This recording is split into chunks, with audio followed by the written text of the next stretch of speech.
moved from the south and migrated north for better opportunity. And of that 6 million, about 500,000 of them came to Chicago. And they came mostly to Bronzeville. That was the only place that the city allowed them to move. So as an example, between 1910 and 1920, Chicago saw a 148% rise in the African-American population in Bronzeville. And to put it in perspective, let's say you had your house, you and your family, 6 people who lived in your house. Then all of a sudden, 9 more people decided to move into your house. Okay, you didn't get a bigger house, but you had to accommodate 9 more people in your house. That's what happened to the African American community here in Bronzeville. So I know we're going to run out of battery power. I'm just letting you know because I've lost 25% of my battery since we started this walk. So we'll get what we can in here. Okay.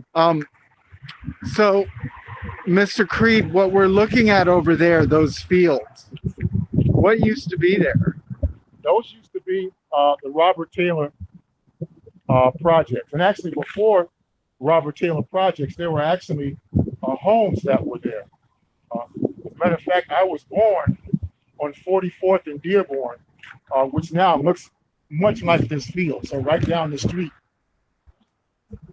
And I moved from there when I was 2 years old because they moved the people out of that community because it was so overcrowded.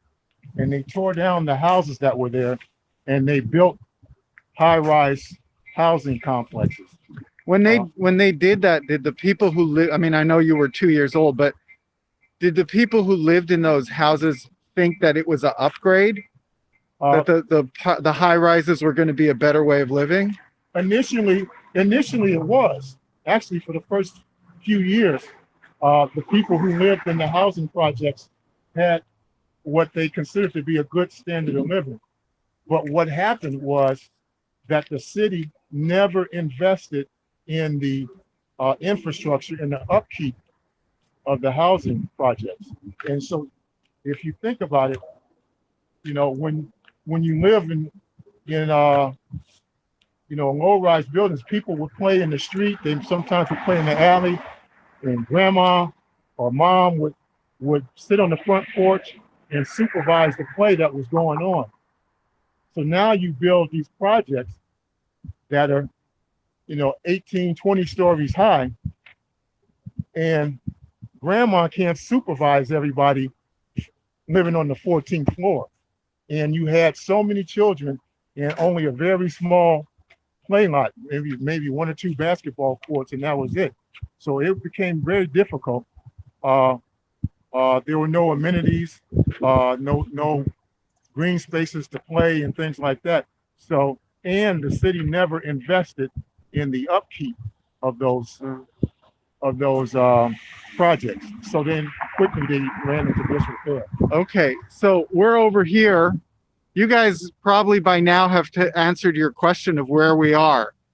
So you either describe it or you give the street intersection. We'll just walk past these because we could talk about these later, but this school is famous for having produced a lot of pretty well-known and very accomplished musicians, and that's what those statues memorialize here.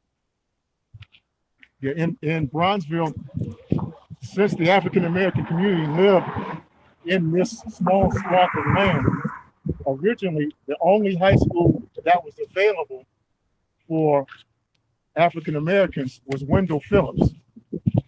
And when Wendell Phillips became overcrowded, they built another high school in 1934 to accommodate the overflow of the people from Phillips. And that building was first called New Phillips, and then the next year it got renamed to DuSable.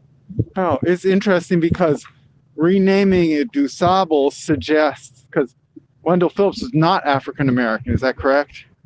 I'm not. Yeah, and I'm not sure. I don't think he was. Yeah, renaming this DuSable suggests that there was some kind of pride or awareness of Black history by 1934. Yes, and the school was built specifically for African Americans. So, you guys by now might have seen Mr. A might have put up on the screen a picture of what used to be here. Not what used to be here way back when Mr. Creed was born, but what used to be here in the interim from 1962 onwards. The Robert Taylor homes. Now, so we're going to kind of hoof it a bit and pick up our pace a little because of the battery issue. So to get to the rest of this. Now, I want to ask you, let me flip the camera around a bit.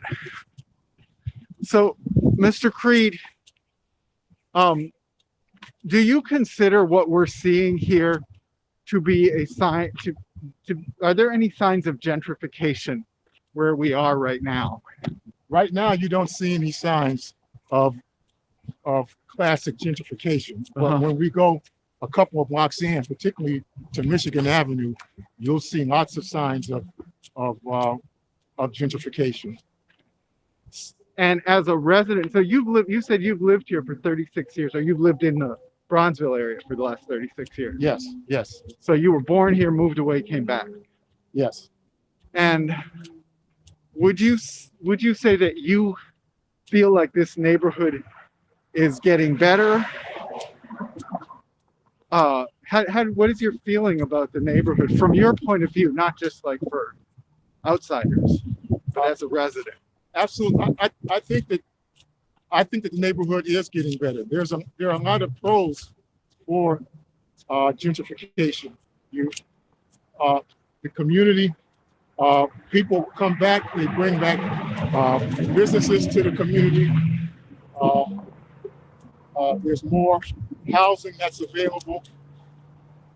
There's more, the tax structure allows for more services to occur. It's improved safety. But gentrification, there's a flip side that often gives gentrification a bad name, because when people come back and the housing prices come up, there are times when people who currently live in the neighborhood can no longer afford to stay where they are. So gentrification sometimes gets a bad rap, because in some cases it pushes out the existing residents for the new residents that come in. It changes the historical character of the neighborhood. So I want to ask you about what we're coming up on here. We're coming up on Furman Community Services. And do you consider these buildings that we're looking at right now? So I'm going to flip the camera around. Let me just check in. How's the engagement over there? How you guys doing? Are you following this? It's okay? Yeah. All right. I think they're into it. This is good. Okay. So when you look at the buildings we're walking past right now, do you see this as a sign of a neighborhood that's in distress? Do you see this as a sign of a neighborhood that is resisting gentrification, resisting the worst of gentrification? Or do you, like a culturally strong neighborhood? Or do you see this as gentrification? What do you see when we look right now? I see this as a neighborhood that has potential. This segment of the neighborhood has not gentrified yet.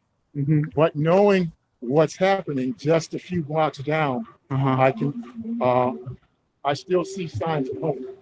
So this Furman, that caters to people who lived here or live here in the pre-gentrified state? Is that what?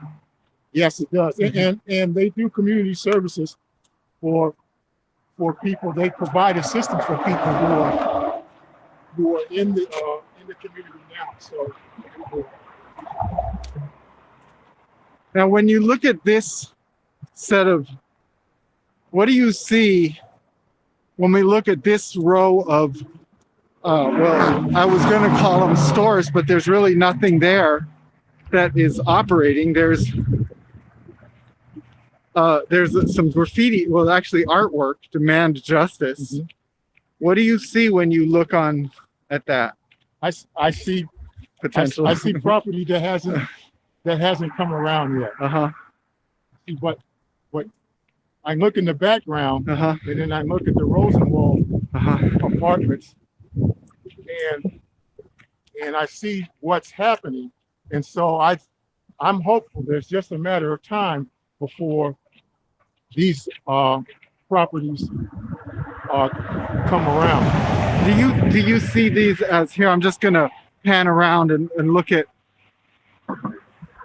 some of this stuff. Looks like it has actually been worked on, but when you look here, do you see somebody is sitting on this property waiting until the neighborhood gets more expensive and refusing to develop it? Or do you see like this yard with the fences around it? Or do you see there's just not the money to support development there? It could be either. Yeah. It could be either. I think the fact that it's got a fence around it means that somebody owns it Uh-huh. and is trying to make sure that it stays intact. And they may be waiting for the opportunity to either to secure a loan or to establish whatever business they want to establish on that property. Okay. Okay, so now we're coming up. I know you want to talk to us about this building. It's huge. It covers a whole city block, basically, the Rosenwald. Now Rosenwald, wasn't that the Sears guy? Yeah, Julius Rosenwald. We're on Wabash, by the way. We look down a few blocks, you'll see the school, but you won't really see it. Yeah, the students might recognize the ice cream. Do the students store, recognize the ice cream store? which is African American owned. Yeah. Ice cream store. Yes, you see the sign, right? Okay. They want some ice cream. Julius Rosenwald, as you mentioned, Mr. Abrams was the president of Sears back in the 1920s. And in 1929, he built these apartments. And the architect that actually designed these buildings was his nephew, and who was also the designer of the Atlas Planetarium. Oh, okay. So the Rosenwald building had 429 apartments in it. And as Mr. Abrams showed you, it's got a huge garden interior to it. Very pretty. It's in great shape. Yeah, they just restored it. Like a couple years ago, right? Yeah. I mean, It was less than a couple. It was years ago. pretty much boarded up. It had been vacant since about 2000. Okay. And number of famous people who lived in the Rosenwald apartments called it home. Nat King Cole lived here. Gwendolyn Brooks, musician Quincy Jones, boxer Joe Louis lived here, and Olympic athlete and politician Ralph Metcalf. Uh-huh. All these folks called the Rosenwald building their home, which was the thing about Bronzeville back in the day when so many people came here. There were middle class and affluent people who lived in Bronzeville, as well as working class and poor people. And so, But was it entirely black neighborhood? yes, So there were no other immigrants or whites who lived in this area. no, not during the Great Migration. The city decided Mhm. that when so many African Americans came from the South to seek better opportunity, this is the place we were going to put them. Okay. So there's a whole story behind that. Yes. I'm just noticing some houses behind us there. And I'm wondering, do those look to you like, would you call those houses that show signs of gentrification, or are those houses that maybe are more inhabited for a long time by the same people? No, these houses, I think, are showing some signs of gentrification. Okay, what does that look like to you? Well, Well, we'll keep walking. Okay. I mean, when you look at the fencing around the homes, you see the wrought iron fencing and railings. If you look at the doors, you see new doors. Oh, sure. Look at those doors right there. I don't know if I can zoom. I can't really zoom in, but And even behind you, right. And okay, now look what you got here, right? you got the house on the right that has been restored, and the house on the left that's in the process of being restored. Right. So you see that sign, it looks like it's under, and you can see in the window there's construction. Oh yeah, I mean this is going to be much nicer than that house pretty soon. Right. So that's what gentrification looks like, huh? Yes. When you see this, okay. Hello. How you doing? Doing a walking tour for high school class.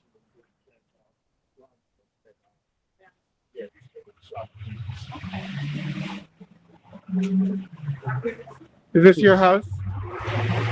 Can we ask you a question? Can I put you on camera? Yeah. Oh, okay, this is my students here. Oh, so we have an actual resident of Bronzeville here. You're famous now. So can we ask you how long you've lived here?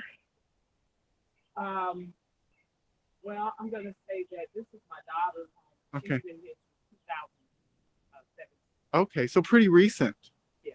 Yeah, and do you want to give can we ask your name? My name is Oh, Joan. Okay. Hi, I'm Ira, Mr. Abrams, Mr. Priest. Daniel Okay. Priest. Okay. Yeah. Okay, okay. So if she moved in here in 2017, is that because she saw this as a neighborhood with opportunities? Yeah. Did she put a lot of work into the house when she bought it? So what was it like before she moved in, would you say? Well, it was, I'm a realtor, so I found it. Oh, that's you, right? Yeah, so it was a bit of challenge. Uh-huh. It still needs some work Uh-huh. in the basement Okay. part of it, but Uh-huh. Good bones. good bone, great opportunity, Uh-huh.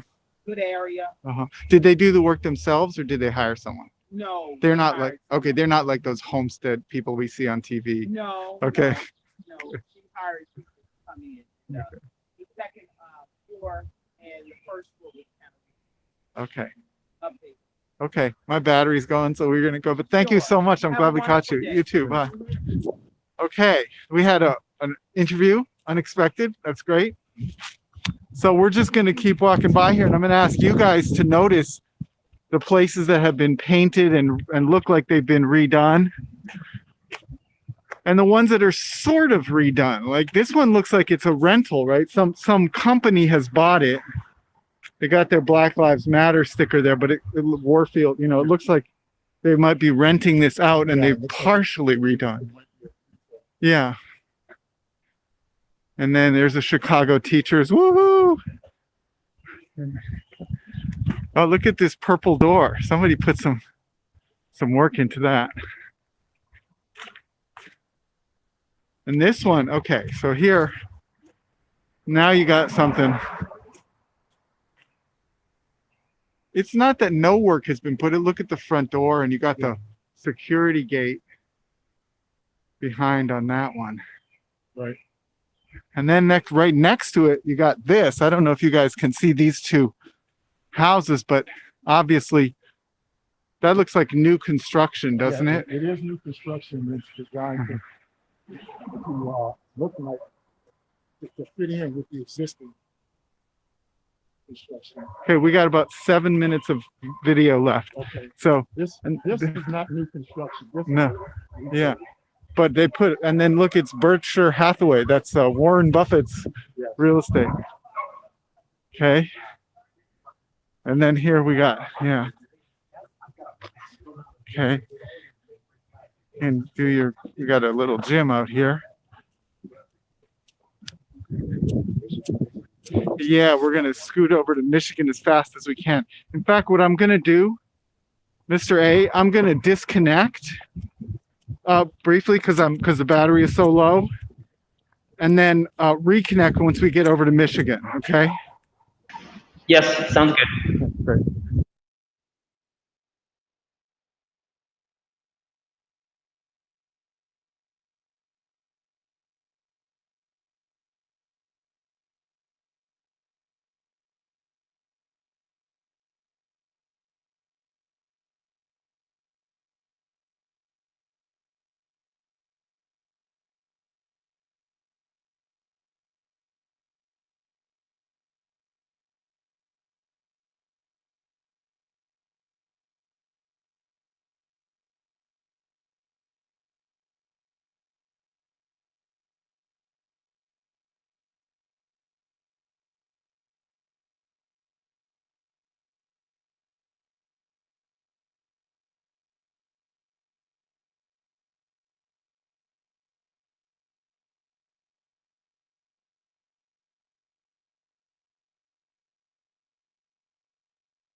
Okay, so just a reminder, Mr. Abrams is going to reconnect shortly. He had to switch some things. I think he's having some battery issues.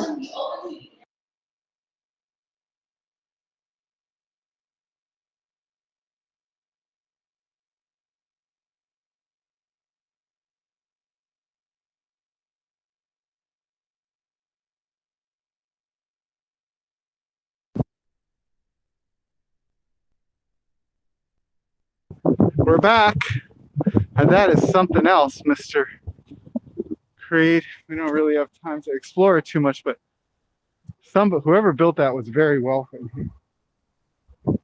And all of these homes that you'll see on Michigan predate the Great Migration. So they were built in the 1890s. so the Swift, is that like the meat guy? Yes. Meat packing guy? Yes, that's exactly what it is. Okay, so that's like Armor hot dogs, right? Swift Yes. Armor? Yeah. So, and what's interesting, I noticed, would you say this is an example of gentrification or of a distressed neighborhood or of resistance to gentrification? This neighborhood is, I would say, this is a neighborhood that's gentrifying. Uh-huh. Yeah. And yet, when I look at what we see there, Inner City Youth Foundation, that seems to me to be servicing people who might live here if it wasn't gentrifying. Providing services to the community, because before the gentrification happened, there were services that were being offered, and a lot of times that happened out of these old mansions. So you got this huge, very expensive mansion that has become the Inner City Youth Foundation, and that even today still is, right? Since Yes. 1974, Save the Children, right? Another example, Let's keep a teacher, Dr. Margaret Burroughs, who founded the DuSable Museum, right? right? Yeah. She founded the DuSable Museum. She actually started the DuSable Museum out of her home on 38th and Michigan, and so it was, her home looked pretty much like that Swift mansion, and so then later she got a grant from the Chicago Park District and moved the DuSable Museum to its current location. But a lot of services started off in some of these old homes. Now we just walked past a very modern building, the Chicago Urban League. It kind of stands out in this neighborhood, doesn't it? It looks really unexpected. Yeah. They invested in this neighborhood at some point, I guess. Yeah, actually, Chicago Urban League had its original offices in the Swift Mansion. Oh, okay. So now we got all these. Something about these houses looks very, very, like, look at the garden here, like the moon rock and the, there's money in this building. It feels to me like this is something different than what we were seeing on Wabash, isn't it? Absolutely. So when we talk about gentrification, is this maybe what we're seeing? Yes, absolutely. Uh-huh. Okay, now here's another community services organization. Yes. If you're an architectural purist, Uh-huh. you know, this is an example of an architecture that seems out of place. That's right. Surrounding. Yeah, someone didn't care when they built it, Right. right? It's too bad we're not on the other side of the street because we got some pretty fancy stuff there. But what we got here is, what would you say about this? So here we have an example of something. Look at that window blown out on the second floor. Yeah, this is something that hasn't been restored yet. Okay, and it doesn't look like anybody's working on it, does it? No, it does not. And yet, when we look right next door to it, look at those modern windows and those lights, and the door looks clearly brand new. Mhm. So here we got, this is really, to me, I feel like this is gentrification. When we talk, that's what we mean, right? Yes. And look at how they put the AstroTurf in. And oh, look at that. Yeah, they got a party porch. And they got their SUV. And they have a little like outdoor grill, you know. And this one, yeah. Let me turn your attention to this building across the street. Okay, let's walk over. We got 3%. We're about to die. So this Okay. is going to be, we're not going to make it to the gentrified coffee shop. So Mr. Creed, you got about 45 I'll seconds. talk fast. This building is the Manor Inn Bed and Breakfast, and it was built in 1883. It's a Queen Anne renovation or restoration, and the owners of this are Mel and Angie Monroe. Actually, Mel's a good friend of mine, and Angie Monroe is the sister of Joan Higginbotham, who was the third African-American astronaut to go in space. I grew up not actually a couple of blocks from Angie. I didn't know her, but I did go to school with her older brothers, Cedric and William. That's about it. Okay. Okay, so go to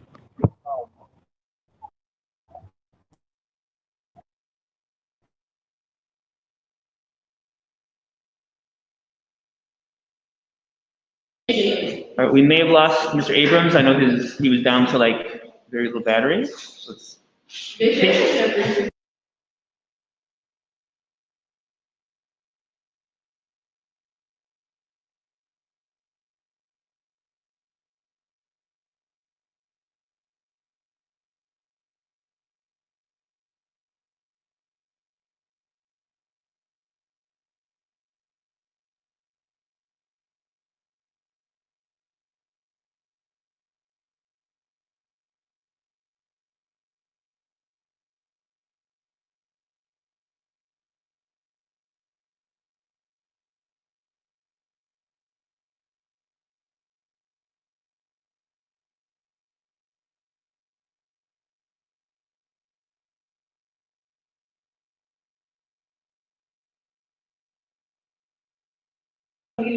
All right, guys. I think we lost Mr. Abrams. His battery, I believe, is dead.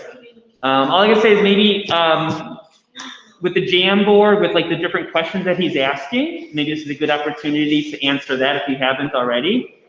We have, I think, about 5 more minutes or so.